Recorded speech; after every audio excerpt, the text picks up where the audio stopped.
నమస్తే, welcome to Disha TV. Ailamma వారసురాలు ఎవరనేది చర్చ ఇప్పుడు పెద్దగా నడుస్తూ ఉంది. ఐలమ్మకు సంబంధించినటువంటి వారసులందరూ కూడా గాంధీ భవన్కి రావడం జరిగింది. ఎవరైతే శ్వేత ఉన్నారో, చిట్యాల శ్వేత అంటే ఐలమ్మ ఉన్నటువంటి మనవడు ఎవరైతే ఉన్నారో, మనవడి యొక్క కోడలికి ఈరోజు బీసీ సంక్షేమ సంఘంలో సంబంధించి ఐలమ్మ వాళ్ళ మనవడికి కోడలైనటువంటి శ్వేతకు ఈరోజు బీసీ సంఘంలో కొద్దిగా ఆమెకు ప్లేస్ ఇవ్వడం జరిగింది. మహిళా సంక్షేమంలో ఆమెకు స్థానం కల్పించడం జరిగింది రాష్ట్ర ప్రభుత్వం.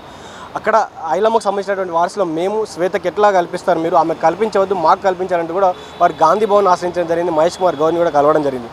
వాళ్ళకి వారసులు ఎవరు, ఎందుకు వీరందరూ కూడా ఇటు గాంధీ భవన్ చుట్టూ వివిధ రాజకీయ నాయకుల చుట్టూ ఎందుకు తిరుగుతూ ఉన్నారు, ఆమెకు ఎందుకు ఆ వారసత్వం కల్పించద్దని అడుగుతూ ఉన్నారు కూడా తెలుసుకునే ప్రయత్నం చేద్దాం. వారసులు ఎవరన్నా కూడా అడిగి తెలుసుకునే ప్రయత్నం చేద్దాం. మరి చెప్పండి, మీరు ఏమవుతారు ఐలమ్మకి? ఐలమ్మకు ముని మనవరాల్ని, నేను అసలు వారసురాల్ని. సేవ పథకంలో ముందుంటా, నేను అమ్మలాగానే పేరు సంపాదించుకుంటా. అయితే సీఎం గారు రేవంత్ రెడ్డి గారు నకిలీ వారసురాలకి ఇచ్చిండ్రు. ఐలమ్మ అసలు వారసురాలకి బీసీ మహిళా సభ్యురాలు ఇచ్చి ఆ కుటుంబాన్ని సేవ చేయాలని అతన్ని కోరుకుంటున్నాం. ఎక్కడ పోయినా ఎన్ని అప్లికేషన్ ఇచ్చినా మమ్మల్ని దగ్గరికి రానివ్వట్లేం. దగ్గర సీఎంకు 20 అప్లికేషన్ ఇచ్చినాం. మా పాలకుర్తి నియోజకవర్గంలో ఎమ్మెల్యే గారి దగ్గర సుతా పోయినాం. నువ్వు ఐలమ్మ వారసురాలువే అమ్మా అని చెప్తాను, కానీ ఏది మా దగ్గరకు లేదు. ఎన్ని అప్లికేషన్స్ పెట్టినా మాలాంటి వాళ్ళకి అవకాశం ఇస్తలేరు.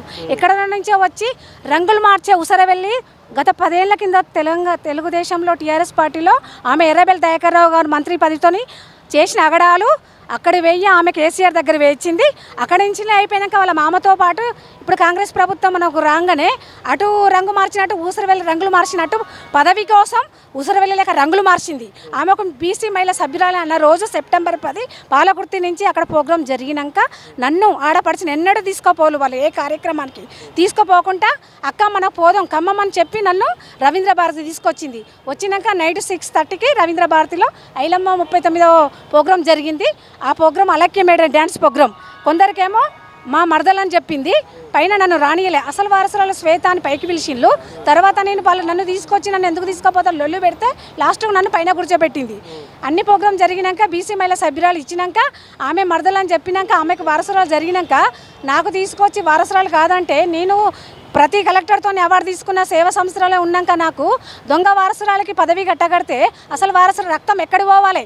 ఆమె ఏం సేవ చేసింది, ఆమె ఎక్కడి నుంచి వచ్చింది? వారసురాలకు గౌరవించి గుర్తించి ఎక్కడ పోయినా మమ్మల్ని కలవకుండా చేస్తుంది. రాజకీయ నాయకుండా ఎమ్మెల్యే దగ్గర పోయిన సుధా వారసులను కాకుండా ఎన్ని పదవులు ఇచ్చినా మమ్మల్ని అనకదొక్కుతుంది. దొంగ వారసురాలకి అతను ఎట్లా ఇస్తాడు? వారసురాలి ఆమె నుంచి వచ్చిన మాకు బ్లడ్ సర్కిల్ వారసురాలకు హ్యాండిక్యాప్ట్ నేను పుట్టుకతోటి ఇప్పుడు 45 సంవత్సరాలకు పాలకుర్తి అమ్మ పోరాటంలో సబ్బండ వర్గానికి న్యాయం చేస్తూ ఉన్నా నా కుటుంబ వారసులు చూత అనేక పరిస్థితుల్లో బీద వాళ్ళు ఉన్నారు. నా చెల్లె మహిళా సంఘంలో పనిచేస్తా, తోటి సేవలు అందిస్తుంది. నా చెల్లె డిగ్రీ వాళ్ళు ఉన్నారు, మా బాబాయ్ వాళ్ళు ఉన్నారు. ఎంతోమంది మాకు ఐలమ్మ వారసురాలకు చెప్పుకోకుండా అందరూ చనిపోయిన్లు. తన మామ ఒక్కడే వారసుడు, మేమే వారసురాలు కోడలి శ్వేత ఐలమ్మ చెప్పుకుంటే నేను ఎన్నో ప్రతి రిజ్వాన బెస్ట్ కలెక్టర్ మొన్న అవార్డు ఇచ్చిపోయిండు. సాకల ఐలమ్మ ముని వారసురాలను బెస్ట్ అవార్డు ఇచ్చి తను ప్రతి స్టేట్లో ఆటల గేమ్స్ చూత ఐలమ్మ వారసురాలని నాకు ఇచ్చి ప్రోగ్రాంలో ముందు నేనుంటే ఏం చెయ్యని ఆమెకు పదవి బీసీ మహిళ సభ్యురాలు ఇస్తే మేము ఎట్లా ఊకుంటాం? ఆమె తక్షణమే రేవంత్ రెడ్డి గారి దగ్గర చూద్దాం మమ్మల్ని రానియలేదు. ఎక్కడ పోయినా మమ్మల్ని పొమ్మంటారు వారసురాలుగా. మా పాలకుర్తి స్థానిక MLA vice chief president Jhansi madam women's day జరిగిన రోజు నీ స్టేజ్ మీద కూర్చుంటే నేను ఇట్లా స్టేట్లో వాలీబాల్ ఫస్ట్ వచ్చిన మేడం చాకలి వారసురాలు నేనంటే ఐలమ్మ వారసురాలు నువ్వు అందరూ తెలిసిందే కదా అని ఆమెకు పిలిచి మాట్లాడతానే అవకాశం ఇచ్చింది. వారసురాలు నేనైనా నాకెందుకు గుర్తించదు? స్టేట్లో ఫస్ట్ వస్తే ఐలమ్మకు పేరు వచ్చినట్టే కదా, ఆమె గల్లం ఆ ఊరికి నియోజకవర్గానికి ఒక గుర్తింపు వచ్చినట్టే కదా. కష్టంలో ఉన్న వారసురాలు గుర్తించి దొంగ సామక ఇద్దరు ఎట్లు ఇస్తారు? న్యాయంగా జరిగే వరకు మేము మాత్రం ఆమె తక్షణ బీసీ మహిళా సభ్యురాలి పదవి రద్దు చేయాలి. లేకుంటే నేను పాలకుర్తి మా అమ్మ విగ్రహం నియోజకవర్గంలో పాలకుర్తి అమ్మ విగ్రహం దగ్గర నిరాహార దీక్ష చేస్తా. ఖచ్చితంగా ఆమెకు వచ్చేదాకా మేము వారసులు, నా కుటుంబ వారసులు, నా సభ్యులందరితోటి ఉంటాం. తక్షణ ఆమె రద్దు చేయాలి. వారసురాలుగా మాత్రం నేను హ్యాండిక్యాప్ట్, ఆమె వారసత్వం పుచ్చుకొచ్చిన వారసులం ఉన్నాం. నేను ఇంకా సేవ పథకంలో ముందున్నా, అంతటికి నేను తెలుసు. అది వచ్చే వరకు నిరాహార దీక్ష చేస్తా. ఆమెకు తక్షణం రద్దు అయ్యేంత వరకు నేను ఊకోను. తక్షణమే మా రేవంత్ రెడ్డి గారు ఆమెకు క్యాన్సల్ చేసి మా వారసులను గుర్తించి మాకు ఇవ్వాలని ఇక్కడికి వచ్చిన మేము ఆ మహేష్ కుమార్ గౌడ్కి ఇచ్చిన ఈ అవకాశం ఇచ్చినారు. మాకు ముఖ్యమంత్రి రేవంత్ రెడ్డి గారికి ధన్యవాదాలు తెలియజేస్తున్నాను. నేను చాకలి ఐలమ్మ మనవడి కూతుర్ని, మునిమనవరాల్ని. నా పేరు భవాని.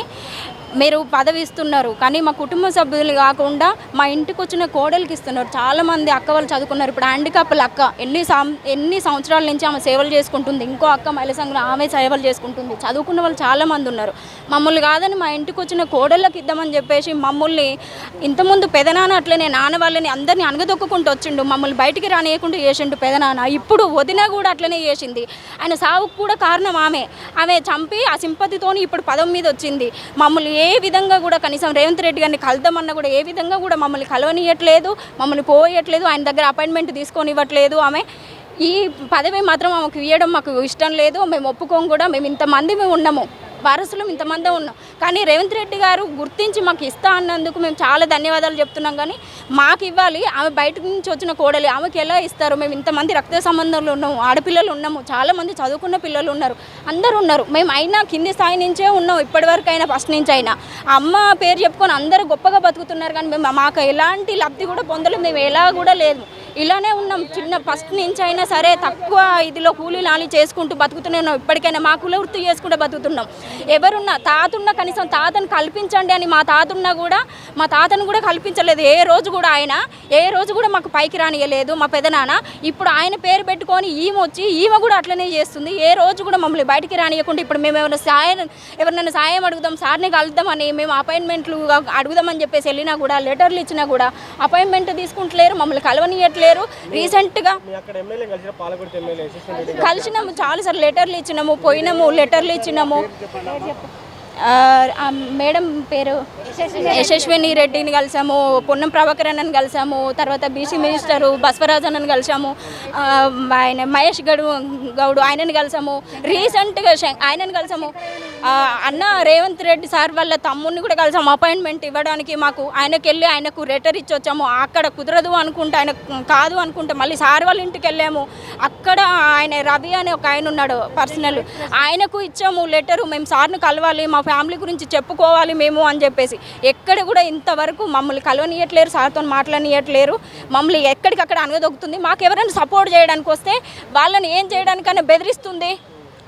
కొంచెం మిస్లో ఆ అబ్బాయికి దుర్గాప్రసాద్కి కారు యాక్సిడెంట్ తప్పింది. మాకు ఏదైనా సాయం చేయడానికి వస్తే వాళ్ళకు ఏదో ఒకటి చేస్తుంది, బెదిరిస్తుంది. మాకు ఆమెకు ఆ పదవి ఇవ్వద్దు, మా ఇంట్లో ఉన్న వాళ్ళకే ఇవ్వాలి. మా ఇంట్లో ఉన్న ఆడపిల్లలకే, మా అక్కకి ఇవ్వండి. హ్యాండిక్యాప్లు ఆమె సేవా సంస్థలో ఉంది చాలా సంవత్సరాల నుంచి, పెళ్లి కాలేదు, అదే వంశంలో ఉంది. ఆమెకి ఇస్తే మాకు న్యాయం అయినట్టే. ఆమెకి ఇచ్చిందంటే ఆమె పేరు చిట్టాల సంధ్యారాణి. మాకు ఆమెకి ఇస్తే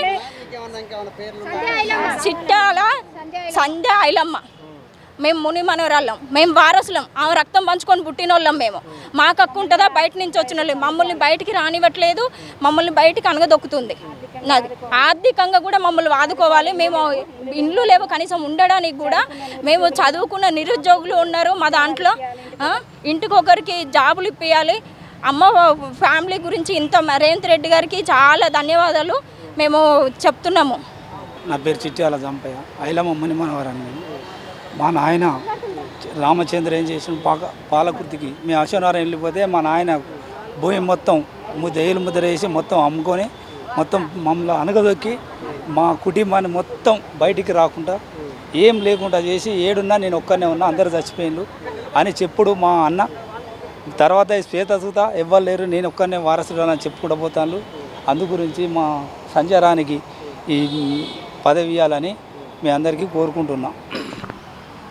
ఇది ఐలమ్మ వారసులు చెప్తున్నటువంటి మాట. ఏదైతే సంధ్యారాణి ఐలమ్మ ఉన్నారో తనకు ఇవ్వాలి. ఎవరైతే హ్యాండిక్యాప్డ్గా పెళ్లి చేసుకోకుండా ఆ వంశానికి చెందినటువంటి వ్యక్తిని నేను ముని మనవరాలని నాకు మాత్రం ఇవ్వాలి. ఎవరైతే ఇప్పుడు ముని మనవడి యొక్క భార్య ఉందో తనకు పదవిని ఇస్తా ఉన్నారు. బయట నుంచి వచ్చినటువంటి శ్వేతకు ఆ పదవిని ఇస్తాను. శ్వేతకు ఆ పదవిని ఇవ్వకుండా మా కుటుంబంలో ఉన్నటువంటి సంధ్య ఐలమ్మకు పదవిని ఇచ్చి ఆమె హ్యాండిక్యాప్డ్గా వివిధ రకాలైనటువంటి సంస్థల్లో పనిచేస్తూ, సేవా సంస్థల్లో పనిచేస్తూ, కలెక్టర్ దగ్గర నుంచి ప్రశంసలు పొందుతూ ఎన్నో అవార్డులు తీసుకున్నటువంటి ఆమెకు ఆ పదవిని కట్టిపెట్టాలని కుటుంబం అంతా కూడా ఆమె కోసం పోరాడుతూ ఉంది. వారు మహేష్ గౌడ్ గారిని కావచ్చు, అక్కడ ఉన్నటువంటి స్థానిక ఎమ్మెల్యే కావచ్చు, వివిధ రకాలైనటువంటి మంత్రులను కావచ్చు, రేవంత్ రెడ్డి వాళ్ళ కుటుంబీకులను కూడా కలవడం జరిగింది. మరి చూద్దాం రాష్ట్ర ప్రభుత్వం ఎలాంటి నిర్ణయం తీసుకుంటుంది. మరి ఎవరైతే చిట్యాల శ్వేత ఉన్నారో తన పదవిని తొలగించి మరి చిట్యాల సంధ్య ఐలమ్మకు మరి ఇచ్చే ప్రయత్నాలు ఏమైనా చేస్తారా? మరి ఏం చేస్తుందో రాష్ట్ర ప్రభుత్వం. మరి ఎవరు సరైనటువంటి ఐలమ్మ వారసులని, ఎవరు ఐలమ్మకు కరెక్ట్ అయిన వారసులని ప్రభుత్వం ఎవరిని గుర్తిస్తుందో కూడా వేచి చూద్దాం. చూస్తూనే ఉండండి దిశ టీవీ. నేను మీ journalist Srikanth, video journalist Madhu from Gandhi Bhavan, Hyderabad.